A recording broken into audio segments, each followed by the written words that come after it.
Greetings. Welcome to Dr. English's Book Lovers Book Club. I'm Dr. English and I teach English. This week I'm reviewing the book Wonder by R.J. Palacio, and I want to give a shout out and a thank you to CoolBear67 on my YouTube channel who suggested I review this book. And I absolutely loved reading this book, I will say that. And if you haven't read the book, I highly recommend that you go out and purchase it or go to your local library and get a copy of it. There's so much I want to say about this book that I just absolutely love, but mostly I just love Augie. And I think a little bit about R.J. Palacio I didn't know was that she'd been doing a lot of editing and other things for other people, and then she finally decided to write her book. And you just cannot help but fall in love with Augie. And it's just a tremendous story of courage and bravery for a little boy who has, and some of you may be familiar with the movie, a facial, he was born with I can't think of the name of the disease, but it's a genetic disorder is what I should say. It's not a disease, it's a genetic disorder. And having some background on that in my own family of a genetic disorder with kidney disease, I understand the Punnett Square part of this that I thought was like, oh, I've seen this before. As a family member explained what happened genetically. And so that part of it was like the whole background of the understanding something about science. And it was so interesting to me that Augie loves science. And I thought, of course he did, because he wants to understand something about what happened genetically to him. And so I love that R.J. Palacio, brings that into the story, for Augie to try to have some understanding, and his parents too, and his sister.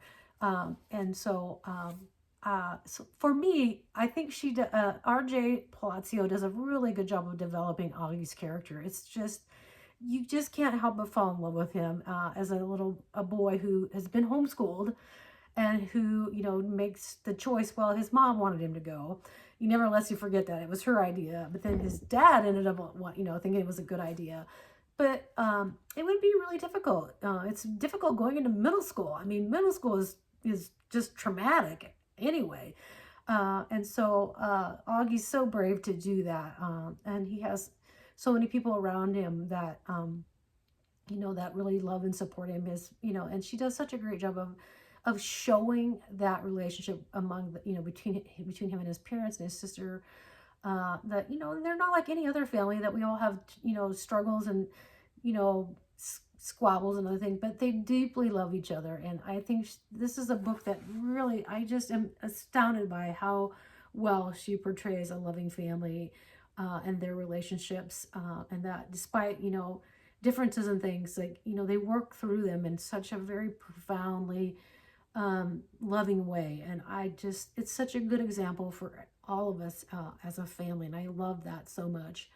But it's also a story about trying to understand who your friends are, and Augie's very perceptive about people, but she this is something that all middle school kids really have an understanding of just how tough it is, like going into a new situation, like who do you trust, who's going to be your friend. I mean, Augie's by himself, but in those first few painful days, but it doesn't take too long for people to understand something about how funny he is and how loving he is. It's just so well developed, and I love the different points of view. I love a book like that, so I appreciated that we got to hear Via. I appreciate we got to hear Augie, then we got to hear Miranda, and we got to hear Jack Will, and and just how she just subtly resolves things. Like, she has a really great talent for letting the characters save face. And I think when you're a teacher in particular, like students need to have those opportunities to save face when they know they made a mistake. It's just so important as teachers that we allow students to save face when they made a mistake.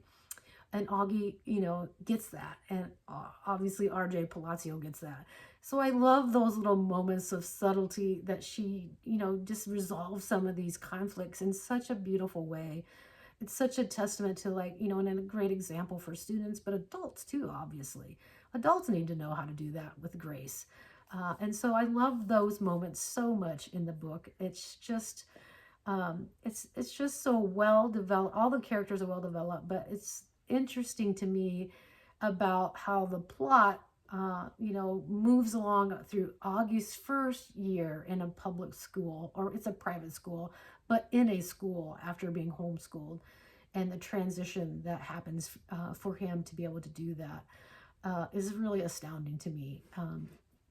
And so I just absolutely love Augie. And it was really difficult for me to pick a passage to read from this book because there's so much of it that it was just really difficult to make a choice. But I picked this one called Names. But before I read, there's one other thing I forgot to mention that I really liked, and that was Mr. Brown's precepts, because I think that's something that I've always loved, is that you have little sayings that kind of guide you, and I love that. One was know thyself and choose kind, and those are all things that all of us need to be reminded of. But so I love that. The English teacher, of course, it's the English teacher. And so this is the passage I'm going to read. It's called Names. Rat, boy, freak, monster, Freddy Krueger, E.T., gross out, lizard face, mutant. I know the names they call me. I've been in enough playgrounds to know kids can be mean. I know. I ended up in the second floor bathroom. No one was there because first period had started and everyone was in class. I locked the door to my stall and took off my mask and just cried for I don't know how long. Then I went to the nurse's office and told her I had a stomachache, which was true, because I felt like I'd been kicked in the gut. Nurse Molly called Mom and had me lie down on the sofa next to her desk. 15 minutes later, Mom was at the door. Sweetness, she said, coming over to hug me. Hi, I mumbled. I didn't want her to ask anything until afterward. You have a stomachache? She asked, automatically putting her hand on my forehead to check for my temperature. He said he feels like throwing up, said Nurse Molly, looking at me with very nice eyes. And I have a headache, I whispered. I wonder if it's something you ate, said Mom, looking worried. There's a stomach bug going around, said Nurse Molly. Oh, geez, said Mom, her eyebrows going up as she shook her head. She helped me to my feet. Should I call a taxi, or are you okay walking home? I can walk. What a brave kid, said Nurse Molly, patting me on the back as she walked us toward the door. If he starts throwing up or runs a temperature, you should call the doctor. Absolutely, said Mom, shaking Nurse Molly's hand. Thank you so much for taking care of him. My pleasure, answered Nurse Molly, putting her hand under my chin and tilting my face up. You take care of yourself, okay? I nodded and mumbled, thank you. Mom and I hug-walked the whole way home. I didn't tell her anything about what had happened. And later, when she asked me if I felt well enough to go trick-or-treating after school, I said no. This worried her, since she knew how much I usually loved trick-or-treating. I heard her say to Dad on the phone, he doesn't even have the energy to go trick-or-treating. No fever at all. Well, I will if he doesn't feel better by tomorrow. I know, poor thing. Imagine his missing Halloween. I got out of going to school the next day, too, which was Friday, so I had the whole weekend to think about everything. I was pretty sure I would never go back to school again. Finally, one of the conversations I have each week is, would you teach this book in a secondary classroom? I think this book, yes, absolutely, you could teach this book. It's just a wonderful book. And I also think, I had my husband, we watched the movie, and I just want to say that he cried like a baby watching the movie, and I says, you should read the book. But it's a great, great, there's some differences in the movie, of course, but I think it'd be great to teach this.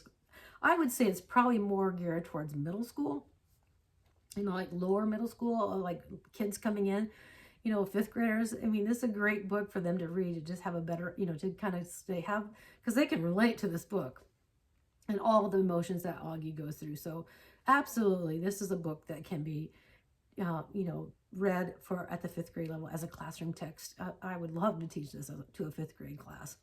And I would show the movie in this because the kids can make a comparison between the movie and the book, and what the producers of the movie changed, and then have a discussion about why are these changes made, but also just And of course, there's no different points of view, but they could have a conversation about that. So, yeah, that would be my total recommendation. Fifth graders would love this and watch the movie.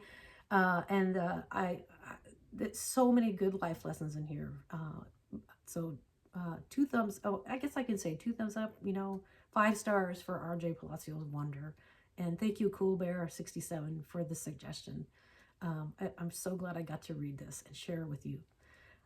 Next week, I'm going to be reviewing Aristotle and Dante, Discover the Secrets of the Universe.